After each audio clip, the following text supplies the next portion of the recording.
Welcome to the Red Shirt Podcast with your hosts, Vernon and Nigel.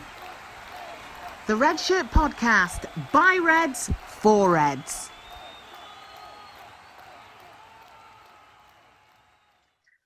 Hello and welcome to this week's Red Shirt Podcast with Vernon and Nigel. How you doing, Nigel? Hey man, I'm good. I'm loving this sun. It's so hot. But yeah, I'm not complaining because we only get 2 weeks of summer. But I'm doing well. How about you? Yeah, I'm enjoying the sun. It's fantastic. But before we introduce our guest is Errol. I just want to go through a few things that we're going to go through today. We're going to be talking about Paul Pogba. As of last night, he turned down United's new contract offer. We're going to be talking about our friendly versus Derby. We're going to be talking about Brandon Williams and if it's time for him to go out on loan. Jesse Lingard, what does the future hold? And United play another friendly against QPR. So, Nigel, without further ado, let's bring in Errol. Errol, how are you doing? Morning, chaps. Yeah, not too bad. Same as Nigel, loving the 2 weeks of summer that we're having.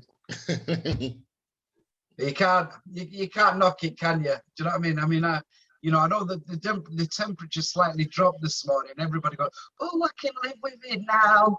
But I enjoy the sun. Anyway, guys, let's get straight into it.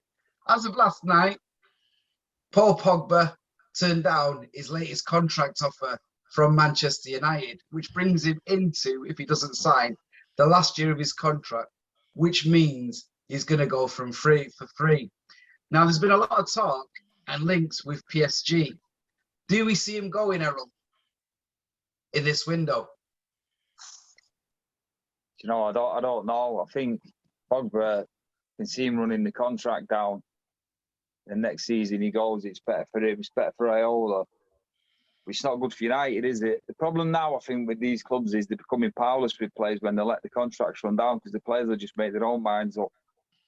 If he's going to go, he's got to go now. He's got to go now because you've got to get money out of him. You can't let another player go like that and get nothing for him. We did it with Herrera.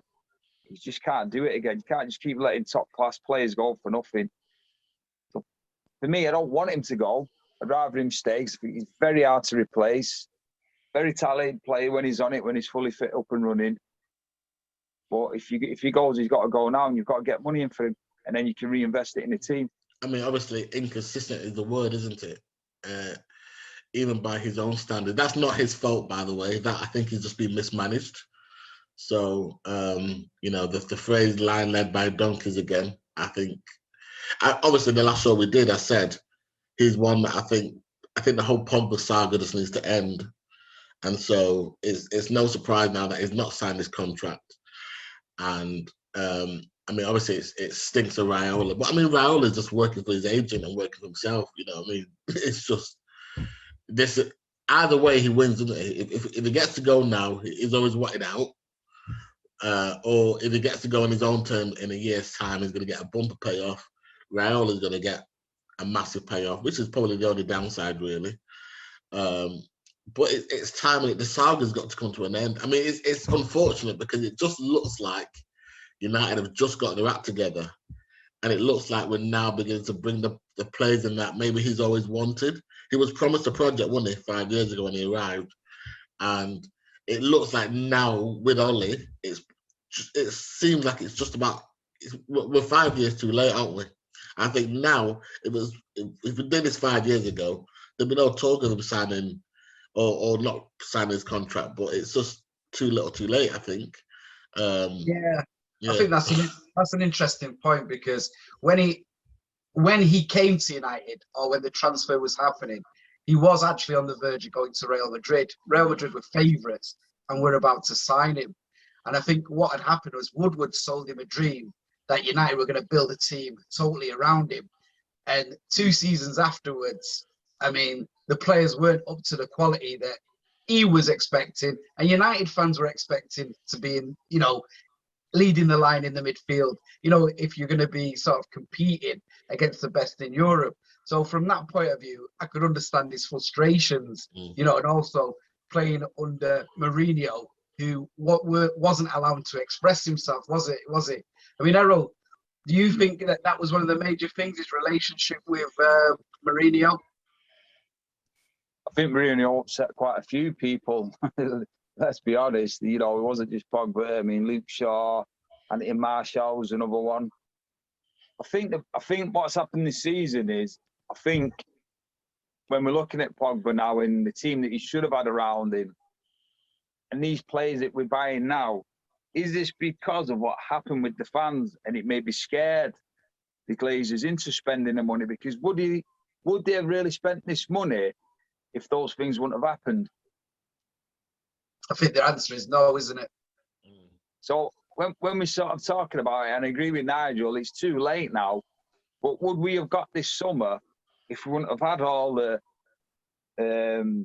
fans breaking into the ground and doing what really they shouldn't have done? We understand the anger of fans. It's our club, we love our club, but you've got to do it in the right way. It wasn't down the right route. They will think it is. But you look at the team and you should be saying, well, as a club, we should be doing these signings every season, not just now because we've had a reaction. You should be looking at these players every season. Man City are doing it. Liverpool are doing it. Chelsea will go and do it. And all right, they might change the manager every 1 to 2 years, but that manager will go on and win something. We've not won really anything since we lost to Alex Ferguson. Yeah, we've won an FA Cup. We've won a Europa League. Chelsea have won 2 Champions Leagues. City have won the league still. Liverpool have won the Champions League. They've won a Premier League. Where are we competing? But Errol, don't you think that's? I mean, we keep saying it, don't we, over and over? The Glazers have backed their managers, haven't they? And so we can levy a lot of things at them, but they put their hand in the pocket. And so is the problem more than just the Glazers not putting their hands in the pocket? What's the net spend? The net spend's about 60 million, isn't it? Well, yeah, but what I'm saying is, okay, net spend aside, I mean, what's total? I mean, okay, you can look at net spend, but that only gives you half of the picture. How much money have they spent in transfer deals? About 890 million. Right, so we're second only to City, aren't we? In that regard. Second only to City, but most of the actual actual transfers have been in the last couple of seasons where they have broke. The transfer of Pogba, obviously Lukaku, those sort of players coming in where we broke. I mean, they have always backed the managers. You can't take that away. I think the problem has been the amount of managers that we brought in and not buying the right sort of players. I mean, as we speak today, City are on the verge, according to the papers, of signing Harry Kane for 160 million. They've just got rid of Aguero and they're replacing him with that, a striker of that ilk. And that's what United should have been doing. I think United's actual sort of like construction or reconstructions of squads haven't quite been right, over the last few years. And the quality of players that we've signed, it's proved in the pudding, hasn't it, that they haven't been the quality that we've needed. How would you judge Pogba's stay if he was to go over and go to PSG? Well, I'm glad you asked that question, because if I was managing Pogba, I'd say, okay, I understand you want to go. I understand that you're really frustrated. You want to win things. And, there's no love lost in England. United, half of the fans love you, half of them hate you, and have told you so. So I can see why, he'd wanna go. But to PSG, you might as well go play for Rangers. And anyway, he wasn't even a PSG fan growing up, was he? Was it Lille or one of the other clubs that he? So.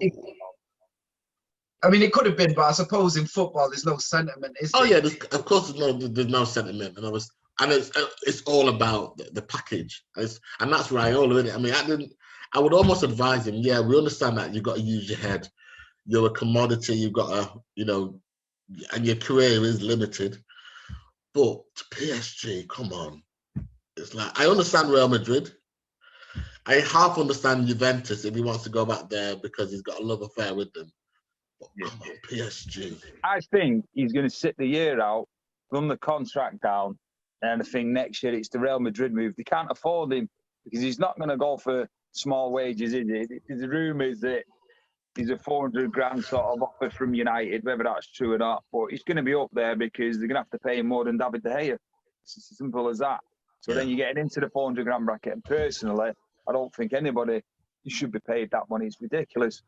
So I think he's going to run his contract down if he doesn't go now. And then I do think he goes Madrid and gets that move that he's probably always It'd be wanted. interesting.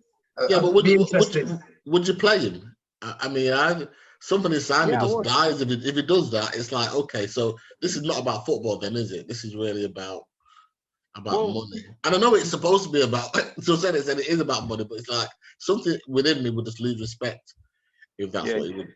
I don't think he can't not play a player of that class. You know, we know he can be consistent, but he's also our most creative player. So, and also just, you know, he's one of our highest paid bought players. Can't leave him on the bench, can you, and play McFred? You just can't. You're not going to win things with them players. You've got to have your Pogbas in your team and your Brunos. These are the players that open the games for you. You know, you've got to have a Fred and somebody in there because of the work that they do. But even if he goes at the end of the season, City wouldn't say, well, we're not going to play him because he's going anyway. Players move on, don't they? We know that. But it's just a difficult one. You've got to try and sell him, really, rather than let him go for nothing. So I think with Pogba, it's kind of been, it was kind of like, you know, it was like the prodigal son who returned, wasn't he? And to me, it just hasn't quite worked. I feel sorry for him sometimes because I think he was given the dream and sold the dream at Old Trafford, and it just hasn't quite worked out, has it? No. And of course, you know, I love the fact that he came back. I love the fact that he asked Fergie to back him. Fergie didn't. So he goes, well, I'll show you. He went away, earned his stripes, and came back. I love all that. I think that's brilliant, you know, because he doesn't have a divine right to be right all the time. And maybe he got it wrong with Pogba in the first instance. But he came back. But it's just not worked out. It's just, you know, and what we see, I mean, these moments of brilliance, you kind of forgive all the moments of, you know, bad decision making and what have you. But again, I say I think the blame has to lie with United and the mismanagement of Pogba. I think that's what the history books will say. Well, as far as I'm concerned, that's what the history books should say. The fact that, you know, we had a great talent and a great opportunity and we didn't utilize him. And then I do agree with Nigel there, and me and you have had this discussion. And I think Pogba's been sort of shoehorned into positions on the left, on the right. He's a central midfielder. And we just don't play him there because he wants to play this McFred, which is down to Ollie. So that is the mismanagement of Pogba. You know, when he plays for France, he plays through the middle. All right, he might drift out wide. But initially, he's in the middle. That's where his best work comes from. You can see it. Yeah. So, yeah, sadly, you know, it was a love affair that went wrong. Can I jump in there one more time? There was an interview with a Norwegian reporter who apparently is big mates with Ollie. So, and he was saying that Ollie has told him the reason why he played McFred was it's not actually Ollie's style of football. Ollie likes to play expansive, open football, like he did when he first arrived. But he realised very quickly the type of quality he had. And the fact that he couldn't really get the tune out of Pogba. And Pogba, don't remember, he's been injured quite a lot as well. Yeah. So he had to trust this McFred partnership for a while. But going forward, we're going to see a completely different style of United, which got me all excited because it sounded true. It just rang true for some reason, because I remember the football we played when he first came. But you need the right personnel for that, don't you? And I'm just interested now with Pogba seemingly going, whether he now has to rely upon McFred again, which will just be a disaster. In other words, has it like pushed the project another year behind? If Pogba does go, who do you replace him with? Who comes in to replace him? Well, I like this kid that they're talking about. What's he called? Camavinga. Yeah, and I've watched a few little clips of him, and he does look the part. He looks very assured on the ball, doesn't he? And I think you've got to replace him with kids. I think we do what Fergie did, which was we don't go and try and find a marquee signing to replace him, but we trust some of the kids, perhaps. You know, I believe there's enough quality in that team. There's no reason why we can't build a team, a young team again that you know that actually has a stake this year and actually says something about where the league goes this year. I mean, like I say, pushing the project back a year, but I wouldn't go spending massive money to replace him. Don't forget, we played quite a lot of games without him, and the results are quite good when Pogba didn't play anyway. So, I don't think it's very good point. And Errol? Tony Van der Beek. He's sat there every week waiting, isn't he? Yeah. And he's not a Pogba. We know he's not a Pogba, but great answer. You watched the Wolves game, and he was the best player on the pitch, and people are saying, "Oh, it was actually Wolves had quite a strong team out. He had a motivated team because it was Nuno's last game, and Van der Beek was very good. And I'll say it again, he's just not had the game time. He needs game time. So, when we get onto the previews, it was something I was going to bring up about Van der Beek and getting the game time. He just needs games. It's as simple as that. And then we hopefully can see the best of him as well. So, we may be having one Frenchman out, but it looks like there's another Frenchman coming in. There's a lot of talk about Varane coming in from, obviously, Real Madrid. Nigel, how do we feel about this move? So I felt really good about it a couple of weeks ago, but United do what United do, don't they? It's like you hear personal terms have been agreed, but that's so easy. That's just a phone call saying, mate, hypothetically, if you were to come to United, how much money would you want? I'd want 300k. Oh, okay, cool. That's personal terms being agreed. So everybody gets excited and thinks, oh, we're close. And then it's like every day, nothing's happened. And I'd love for him to be at United. I think he's exactly what we need. He's got all the experience. He's quick. I think him and Maguire, I think he'll knock Maguire into shape. Okay, everyone's banging on about how great Maguire has through the European Cup. I still think Maguire still is Maguire, and that international football is slightly slower, so allows defenders to maybe look better than they actually are.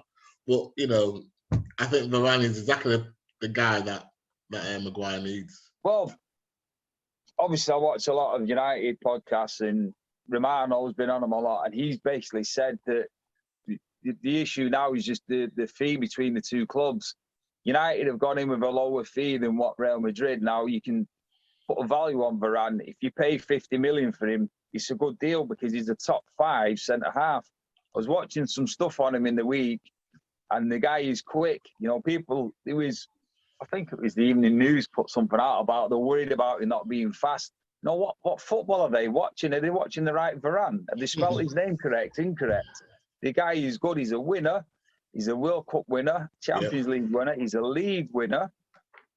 He's good in the air. He's quick. His recovery is very good. And also what you're missing here is this is now where you hopefully see the best of Wan-Bissaka. Because Maguire works with Luke Shaw very well.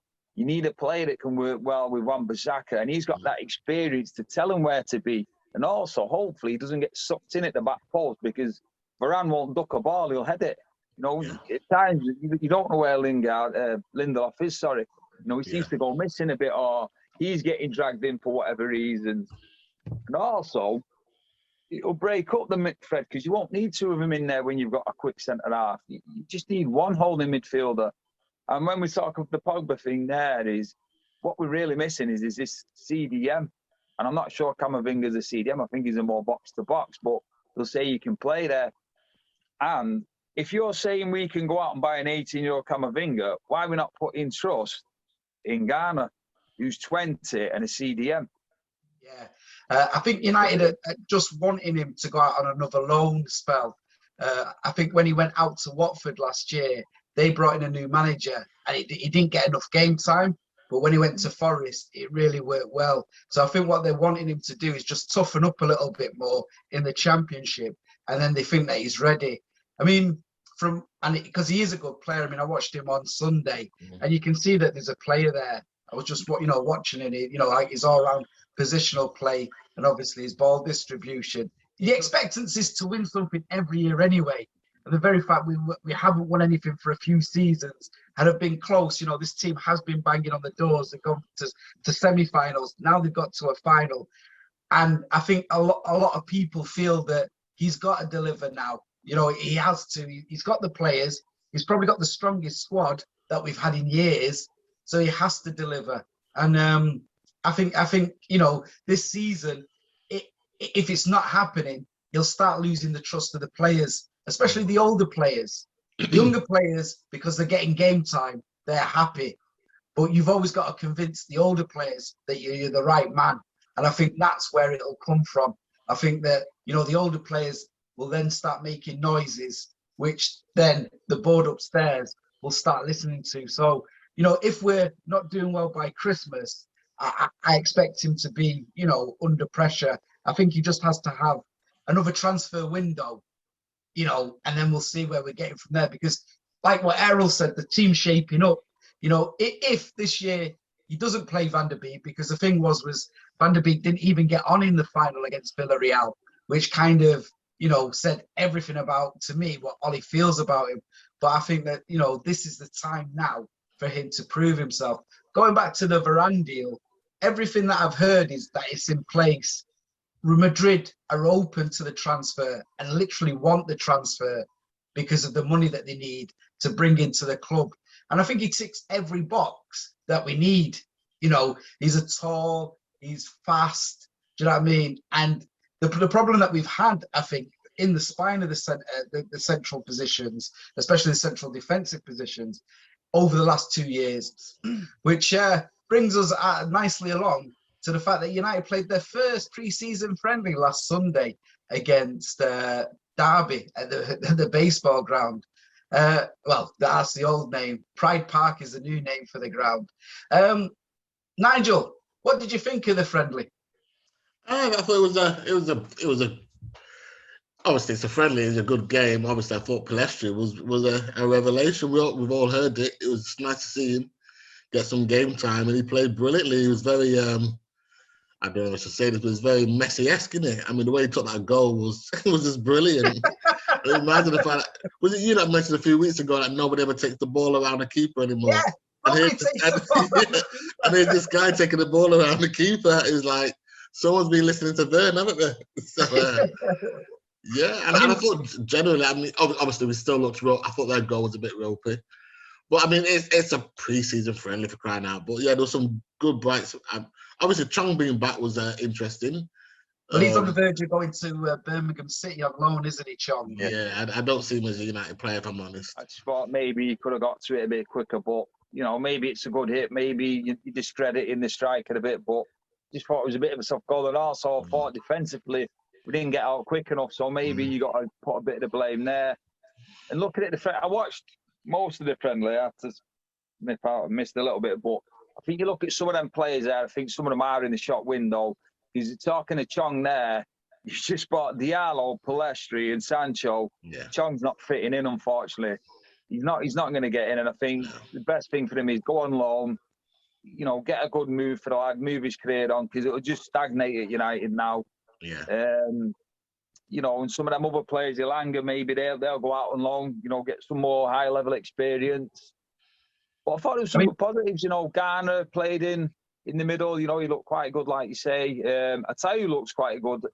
Fish at the back centre half. Well, he came on against Wolves, didn't he? The last game of the season. Yeah, he did. And the guy I work with, his son actually plays football with him, even though he's probably not supposed to. And he said he's actually a really nice, humble kid. And you look at the size of him already and thinking, depending on how it goes for him, could he be another sort of long-term centre-half for United? Because he looks quite good. But he's too early to say. It's an interesting point because, there's talk of Toonzabi now, isn't there, going out on loan? He's asked the club for him to go on. The thing is pre-season is essential because you would turn around, wouldn't you, Nigel, and you'd say that last season the problem for Van der Beek was there was no pre-season, was there? There was no being able to gel in for the new signings. It was very much right. We finished the season, you got 2 weeks holiday, then you're back paid. I think they got was it 3 weeks? I think they got an extra extension, didn't they? But it was very sort of true. And I don't know about you, Nigel. I always think when a player has an extraordinary season, the one thing that he always says is, it started because I had a good pre-season, because that's where the fine-tuning starts, doesn't it? Yeah, it's absolutely right. And pre-season has always been crucial, and I think that demonstrated itself. In fact, for the last 2 years, I think we've been I think we've had hopeless preseason, and it's shown as you go through the season.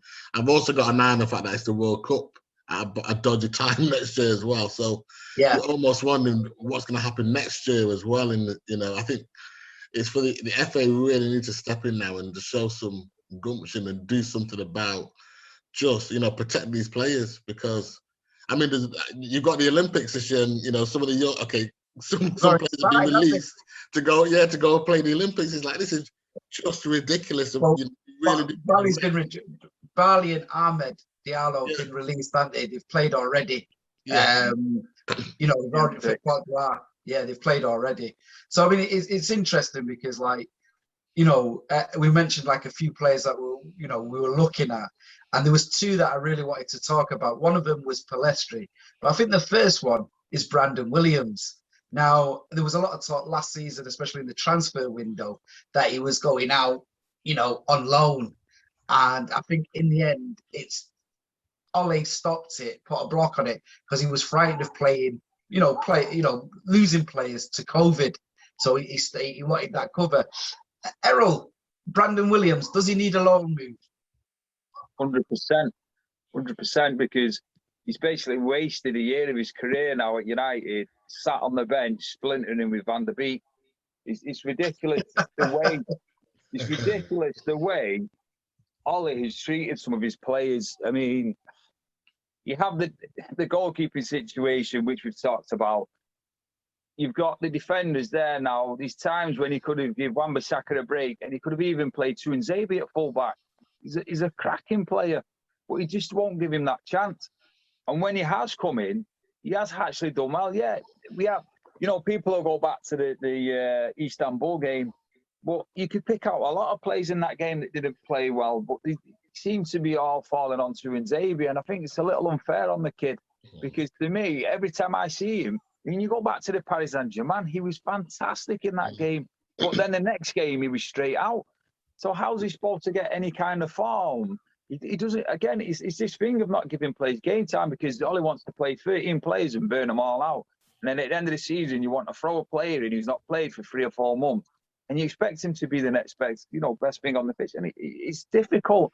It's very difficult. So for me, I wouldn't want to sell Tuanzebe. I would want to keep him, because I think he's a fantastic player. He's still only young, but I do see him going, and I wouldn't blame him if he did. Williams, what I heard about Williams was last season was talk about him going up to Newcastle with Steve Bruce. This season, it's Southampton, but they reckon it's a ridiculous wage demand from United and a $2 million fee. And Southampton basically said, no, we're not doing that. The information I received was that he's on 65 grand a week at United. So United wanted him to cover the wages, which you do. Most loan moves, you cover the wages, plus a 2 million loan fee. Yeah. And Southampton were happy with the 2 million loan fee. The stumbling blocks was the wages, because what they said was basically he would come in as the highest paid player at the club, and they couldn't allow that, for a loan player, which you can understand, can't you, Nigel? Yeah, absolutely. I mean, for me, I like Williams. I like his attitude more than his football. I think his football, if his football was the same as his attitude, then I think it'd be great for us.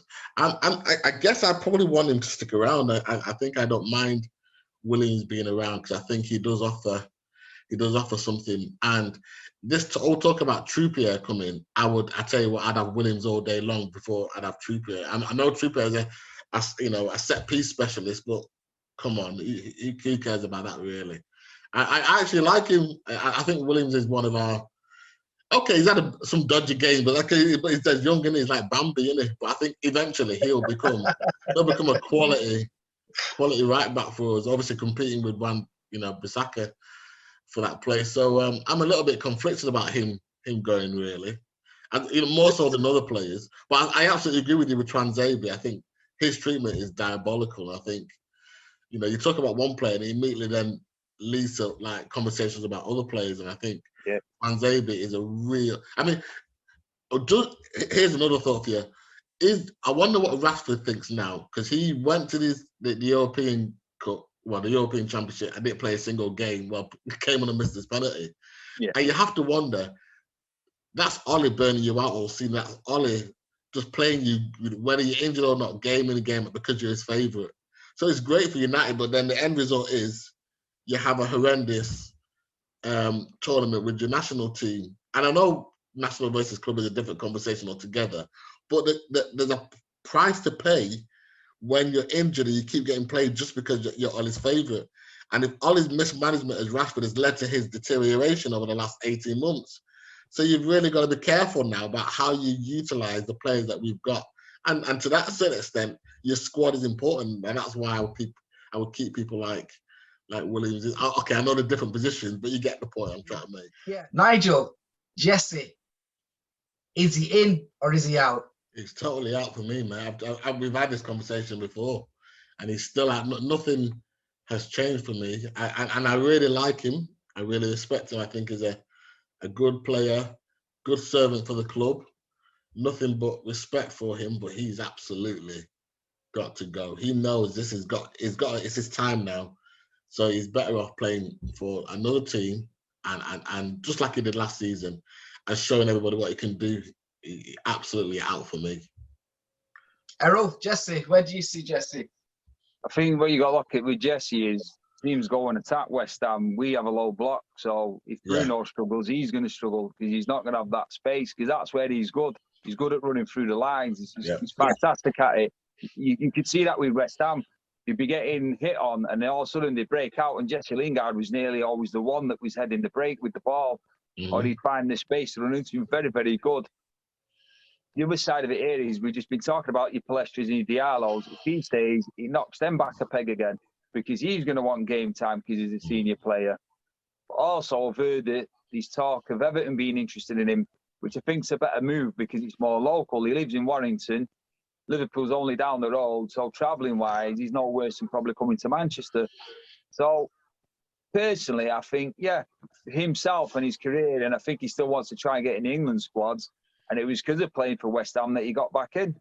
Yeah. So, I think it is just time for him to go. And he is a player that we all love, and, you know, there's always this thing that, you hate on him because you want him to go, and it isn't. You're also thinking that if that was me, all right, you know, you're picking up a fantastic wage, but is that what it's all about? You want to be playing football. We paid to play, and you hated being injured or being on the subs bench. Yeah. You want to be out there kicking and heading every ball. So Lingard, you know, he's 28 now. He's in his prime. He's not going to start for United because you've got Sancho in, you've got Greenwood, Rashford, Martial are all fighting for places. You know, he's not going to get the game. And again, is he just a Carabao Cup player? No, I think he's better than that. I think he's a good Premier League player. I just think I agree with Nigel. Time to go. Yeah, I totally agree because I think as well he is quite a professional. I mean, he kept himself very fit. You know, you could see that as soon as he started playing for West Ham. I think that the thing is here is that United want 30 million for him, and I can't see the problem. I mean, if you're West Ham, the 30 million or whoever, you're going to get in the top 6 probably with him in your side because that's where I think he is. You know, I think he's just, you know, slightly. He's not as a Bruno level of player. You know, he's not. He's a runner, and I think, to be honest with you, it's time for him to play. And I think, like, to be honest with you, moving for United is his best option. Plus, I think he deserves a move. I think from a career-wise point of view, he deserves a move. And he deserves to be paying it. And 30 million for, I mean, you've just seen Ben White go for 50 million. So for a goal-scoring midfielder, you know, from one Premier League to another who's English, I think 30 million is quite cheap, don't you guys? It's an absolute steal. Yeah. But I mean, is there still some nonsense around a swap deal for Rice or something? Because if that's not there, then just get him sold. Well, exactly. I think it'd be interesting because I think that there's obviously, you know, there's stories out there about Rice, but, you know, I think United, you know, we're talking about the CDM. He's a CDM that you would go out and get, wouldn't you, Errol? Definitely, because he's Premier League proven. I think the problem with Declan Rice is he gets homesick once he steps out his front garden. So, I would love to see him come to United because that is exactly what we need. A guy you can trust. You can give him the ball, and if you watched him in the Euros, people said, "Oh, he actually did well under pressure on the ball. He did well." So, Yeah. you know, you're going to bring him and he's going to be playing with better level of players at United. With no disrespect to West Ham, yeah, they have got some very good players, but we have got a better stock of players. He's going to learn more. It'll hopefully bring him on. And also, he'll be playing European football, which he needs now. Now he's playing for England. Players like that, I can't think off my head. I was talking about another player. And I think players have got to move to clubs where they're playing European football all the time. I mean, you look at Sacco, who I thought was fantastic for England. He's got no European football this season with Arsenal. You know, that was something he needed now to keep him playing at those levels, and it's unfortunate for him. But, yeah, I would definitely... I think it's just a very ideal because I think, you know, it's not unbeknown that his best mate's kind of Mason Mount, and he's been hanging out with Luke Shaw on holiday. Doesn't mean anything. It just means they've been on holiday together. You know, they're probably good friends through the England meetings. But, yeah, Probably if we played could together. get him, very good. Obviously as well, probably played together, you know, like at youth and junior level. Because I know like Luke Shaw was a Chelsea fan when he growing up. Yeah, he is a Chelsea fan, yeah. Yeah, before he went to Southampton. I mean, so that's interesting. Which brings us up to our last point, which is United's friendly against QPR. I mean, we've been talking about fine-tuning and pre-season training. Obviously, this is on Saturday coming up. You guys looking forward to it? I think what I'm really looking forward to is just whether this Norwegian reporter's right or not. I guess the first game was probably inconclusive, really, because I saw a bit of both. But I want to see if this guy's right. I want to see if United are setting up differently, and if it is a different ethos in the way we play. So I guess right now that's all I'm focused on, really. So the personnel, yeah, it'd be great to give some of these players more time, or it's going to be a short window for other players. But I want to see if we set up differently, and if we set up with two CDMs, then that's it. I've lost hope already. So Errol, the new formation that this Norwegian report was talking about, yeah, do you want to tell us about it? Well, I think what he's trying to do now is break up the mid-thread, because I think he realises that if we do get Varane in, we've not got him yet, you know, let's make sure we do get him in. If we get him in, you don't need to hold the midfielders, which means you take either Fred or McTominay out. And if you do buy a CDM, they both get benched. Makes it interesting. With the pre-season friendlies now, I mean, obviously, we're not really going to know until he gets solid players back, because some of them are still on the holidays after the summer competitions. I know Marshall Van der Beek were back this week. So for me, I'm bringing up Van der Beek again. It's key that he gets games this summer so we can see where he can fit in with the team, if he does fit in with the team, if he doesn't. Because I do believe he's sort of come out and said, look, you know, I don't want to go anywhere. I want to stay with United, you know. And I think it'd be a shame if he went after the season. It's just ridiculous to let a player like that go and you've not even really seen half of what he could do for us. So, you know, it's kind of strange with Ollie, because at times I think he has played some good football. I think because we didn't have the pace at the back, he played the two holding midfielders, and, you know, he doesn't need them. You know, if we get Varane in, you've got a super quick centre half. You know, you've got quick full backs that can put the cover on. So, yeah, you know, let's see what he does. Hopefully, you know, going forward, he's going to sort of turn to the United way style of playing. I think it's interesting because, I mean, we spoke before. I mean, the good thing is that there'll be fans back, won't they? I mean, United took a good contingent of fans to Derby, and I thought they actually made a fan. There was a fantastic atmosphere there. You know, the United fans that went, you know, as usual, they went in numbers, and they contributed to a fantastic atmosphere for a pre-season friendly. Because usually they're sort of like just training games, aren't they, that you watch, but there's no pace to them. But I think it invigorated the actual pace on a super hot day last Sunday of the actual friendly itself. So I'm looking forward to it. And, you know, I think as well, it gives you more of an indication the players that are going to go out on loan, the players that they're just fine-tuning. And usually they're actually quite entertaining, aren't they, Nigel? You mentioned it there. I think the fans being back is, you know, just changes the dynamic straight away, doesn't it? So, yeah, I mean, these games are entertaining, but it'd be nice to see just how the players cope with all the fans being. But I think what's interesting about the fans is I wondered how long the England hangover would last, but it seems like straight away we're back to tribal football, which is great. And let's all be nice to that player, let's all be nice to all that. I like, forget that nonsense. United's back and the fan base is back, and you need to start playing football. Otherwise, you're gonna be told in no certain terms you're playing rubbish by our fan base. So, looking forward to it, man. I think it'd be great. Exactly. Now, I know United play Brentford next week on the 28th. And what I've read is that if you've got a child under 16, and you take them, the child goes free. Yeah, that's right. That's correct. Yeah. So any United fans out there who want to take the kids to the game next week, that's what it is. Courtesy of the Glazers. You know what I mean? Don't that doesn't mean, Errol, that you can take Ethan, who's 23, 24. I know he looks young, guys. You've been on the port this morning, Vern. So, guys, that brings us to the end again of another fantastic podcast. Thank you very much. I don't think he's a guest anymore, Nigel, is Errol, is he? I think he's a panelist now, isn't he? He's a panelist now, yeah. We'll have to shunt him at the top and put you at the bottom. Well, like that. I'm taller than him. Well, exactly. Jealousy, Nigel. I lived with it all my life. Anyway, Nigel, it's time for us to love football, love life.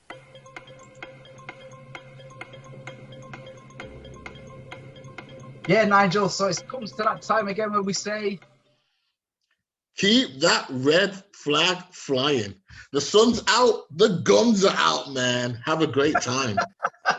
Thanks very much, guys. And we'll see you next week. Bye. See ya.